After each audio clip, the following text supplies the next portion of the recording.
حضرت ابو ہریرہ رضی اللہ تعالی عنہ سے روایت ہے کہ رسول اللہ صلی اللہ علیہ وسلم نے فرمایا، جو شخص پاکیزہ حلال کی کمائی سے ایک کھجور کے برابر بھی صدقہ کرتا ہے اور اللہ تعالی صدقہ قبول ہی پاکیزہ کمائی کا کرتا ہے، تو اللہ تعالی اسے اپنے دائیں ہاتھ میں لیتا ہے، پھر وہ اسے صاحب صدقہ کے لیے بڑھاتا رہتا ہے، جیسے تم میں سے ایک شخص اپنے بچھیرے یعنی گھوڑے کے بچے کو پالتا اور بڑھاتا ہے،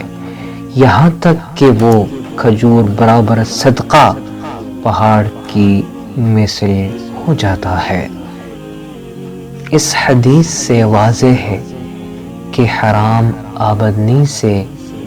کی گئی صدقے کی اللہ کے ہاں کوئی اہمیت نہیں، اور حلال کمائی سے کیا گیا کھجور کے برابر بھی صدقہ اجر و ثواب میں پہاڑ کی طرح ہو جائے گا۔